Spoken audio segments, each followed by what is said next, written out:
The first time you're able to get everybody back together and not really worry so much about, hustling on and off the field and on the clock, off the clock. We've got our 3 hours and 20 minutes today, and we plan on covering a lot of things. We're kind of wanting to establish exactly what we're putting emphasis on, and and we will do that. It's about pitching, defense, and base running, the three things that can never go south. Hitting's going to fluctuate, but the constants and winning consistently, pitching, defense, and base running, and we're going to put emphasis on that. Hey, Meat, entering these 3 weeks run up to the season, how much do you still have to determine as far as starting lineup, starting pitchers, bullpen, how everything's going to kind of shake out? Everything. I mean, literally, Nelly's won the job behind the plate, but that's literally the only job that I would say is a slam dunk. And, our best roles for our arms is important for us to figure out. Sure, Parker Messick's going to be somewhere in the rotation, but I'm not ready to anoint him as our Friday night guy. He's pitched very well. It's nothing that he's done. It's just we have a ton of guys that can really pitch. And, the versatility of some of our players is good because we're going to be, it's hard to think that we're not going to have, some COVID issues and injuries and stuff like that. So practice is going to take a little bit longer because we've got to explain it. So this guy knows how to play short and knows where he needs to be at second. Outfielders, they got to learn to play all of them. So we're going to be bouncing guys around a lot. Hey, Meat, to Chris's point, with so much time left before you start games then and so much is still up in the air, what are you telling your players at this point? Just to listen. They really got to be sponges. Generally you're working with a guy here, but now it's stopped and everybody's got to listen. This is where you've got to be on a cut. This is where, on a bunt defense, everybody's got to know how to play. If you're an infielder, you better be able to play all of them because the show's going to go on. Whoever's available, we're going to play with them. And we've got to get our games in. That is paramount. So just, keep advising about, bubbling up and doing smart things off the field and being versatile and things have got to sink in. We can't have to go over this for them to understand. They got to lock in.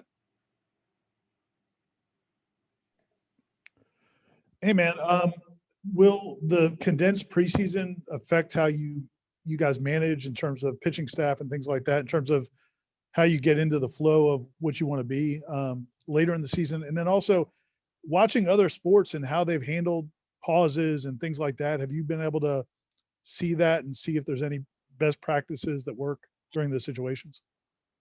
No, we've been fortunate, knock on wood. So far so good. And, the regards to, why do you ask me two questions, Ira? I cannot handle two questions. Ask me one and then ask me the other. What was the first one? I've already forgotten. I forgot too. No, it was, I'm going to ask the second. I like the second one better. I'm going to go with that. I may have to duck out of here halfway through and Corey's going to tag in. So that's why I wanted to get both of mine in. I'll ask the second one. The second one was have you watched any other teams? Cause you don't know what's going to happen during the course of a season. You might be rolling and have a pause or whatever. The men's basketball team was struggling a little bit and had a pause and it might've worked in their favor. Have you watched or talked to coaches from other sports, either football, basketball, either at Florida State or other schools, or have you watched to see how teams handle just the unexpected? And is there anything you can learn kind of going into, because you don't know what to prepare for? Yeah, the biggest thing, and just talking to coaches, is they get out of shape. When you pause and say, "Oh, college kid, you're on your own, go exercise." Yeah, right. So that leadership, the Chase Haynes, the Reese Alberts, they've got to, make sure that they kind of have those captains, workouts and run and make sure everybody's doing what they need to do. And I think Coach Hamilton has shown exactly that's how you do it. That's one heck of a basketball team.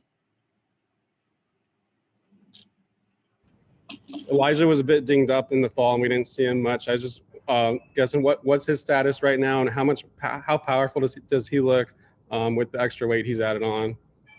Well, he's been very impressive. He's got a bad hamstring right now. That comes with the territory, but he's still able to take BP, he can move around. He just has to be careful with it. They got to wrap him up every day, and we're expecting another 10 days probably, and then he'll be full speed then. But the weight is really good weight, and I can't wait for people to see the transformation, how much better he looks, and his power is, immense.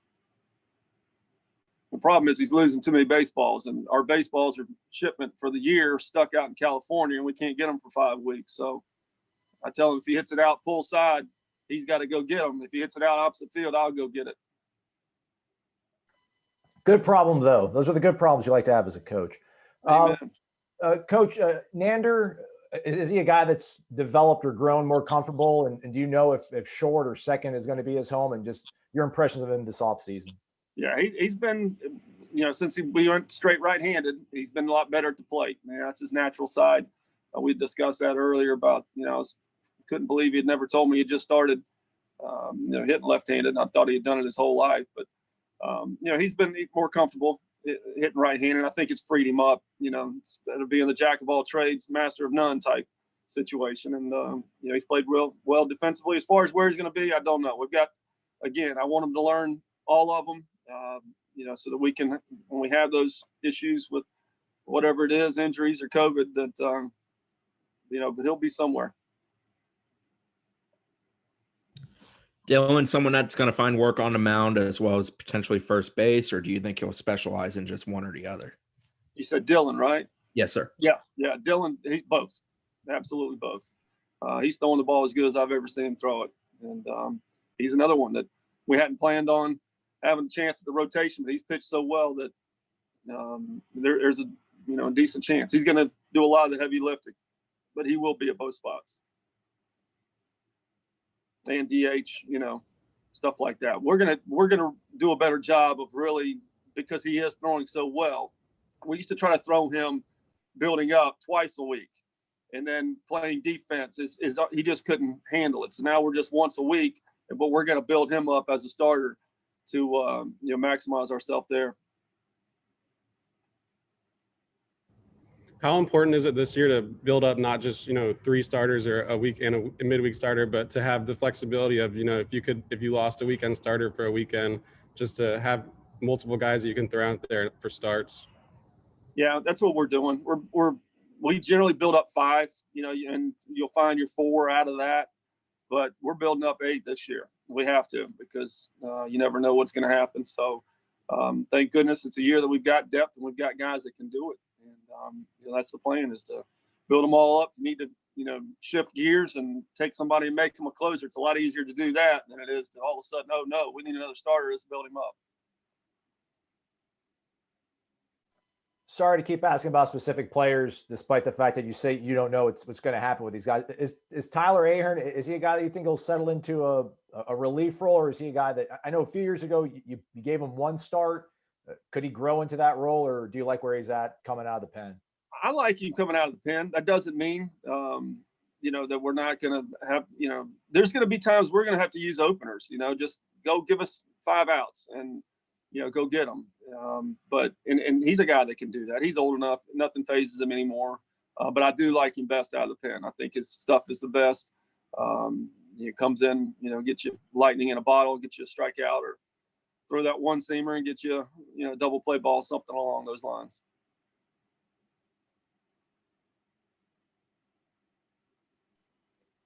You waited pretty much most of your natural life to finally get this job meet. And I mean, you got 20 games, 16 games or whatever it was last year.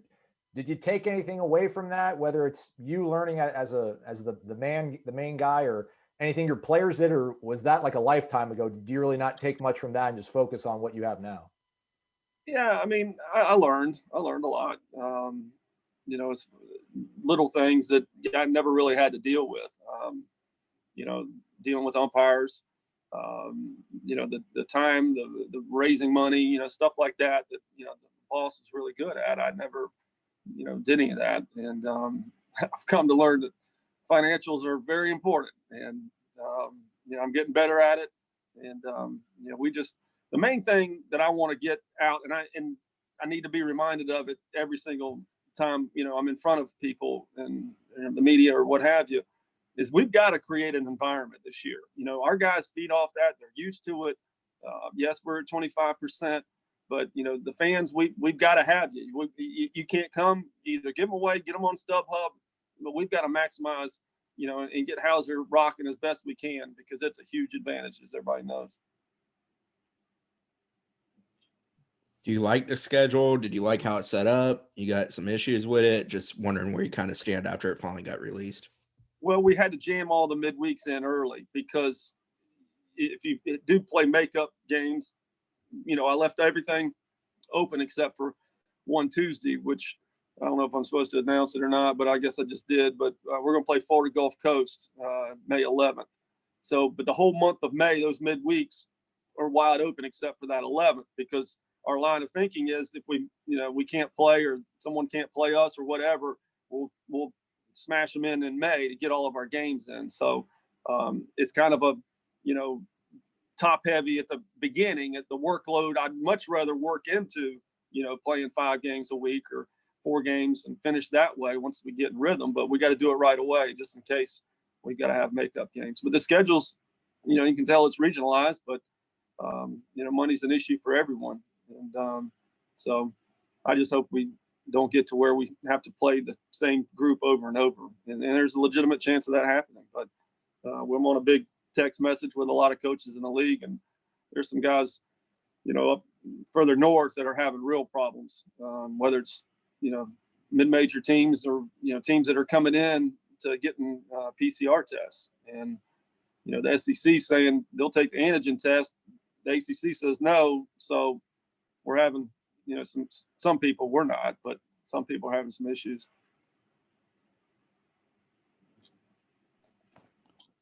Hey, do you think, are you guys going to have to manage pitching differently with so many arms available and less games? I mean, how do you foresee that playing out? Just the same as last year. We want to keep them, you know, safe, but we also want to keep them sharp. And, you know, it's going to be guys that are go on Friday and Sunday. There'll be guys that are go Saturday and Tuesday. You know, we'll kind of just balance it out that way, but we got to keep them sharp. And, you know, that's the way I think most guys like to be used. They don't like long time off. And, you know, the fact that we've got a bunch, we can make it work, but it's not an ideal situation, no. And you'll see some things done that, you know, pulling guys out, and you're like, why in the world is he coming out of the game? But there's reasons behind it. In year 2 with you as head coach, how do you feel that the guys are grasping the aggressive approach that you want to have at the plate, you know, every day in practice and going into games? It's better. We're still obviously nowhere near where we need to be, but you know, the guys, I think when they see results, like, wow, you know, fastballs are a lot easier to hit. You know, be ready and don't miss that opportunity. And it's got to sink into them that, you know, there's where I just lost the at bat. So, you know, the one thing that we're still not playing, and again, we haven't gotten into, we've been playing pitcher, catcher, hitter type deals, but you know, the fact that they came in pretty much out of shape, you know, I want to play faster. I want to do certain things. So we're going to ramp that up today, starting today.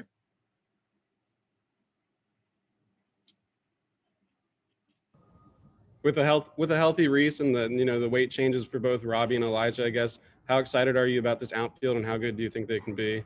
I think they can be really good. I think, you know, top 3 or 4 in the country, you know, if they play up to their potential, and I foresee them doing that. And, you know, Reese is finally 100%. There's no more holding back and grimacing. And, you know, Cabell, I think, is going to have a huge year. Robbie's Robbie. Robbie has been on an absolute tear. You know, he looks better. He's running better. He's making himself a heck of a prospect. So I do expect him to produce and lead us offensively. How has Carson Montgomery and the other freshmen just handled the transition of, you know, things amping up, playing more games, preparing to do more? I think they have done very well, for one, and all of them are going to get a lot of, you know, time on the mound. And you know, there's some guys that have got to work their way in, we feel like right now offensively, but the potential's there. But those arms they're game ready, you know, right now. They understand it. They're competitive. They're athletic. You know, they check all the boxes. And you know, Carson and a ton of those freshmen have been really, really impressive.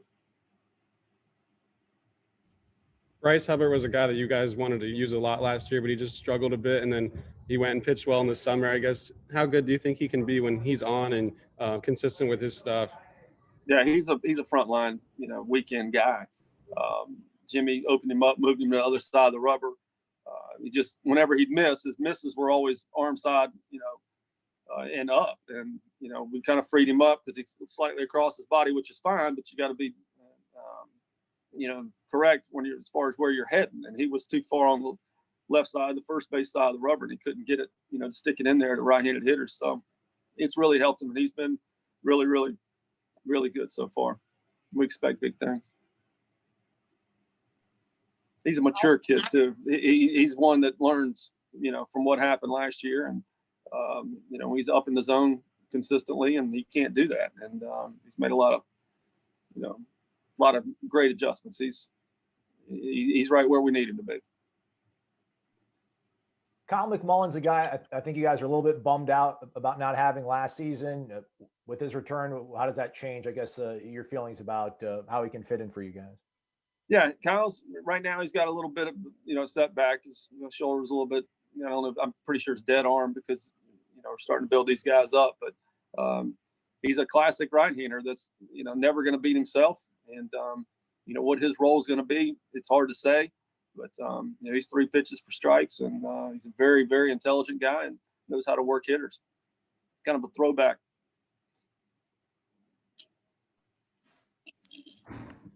All right. Anything else for Coach?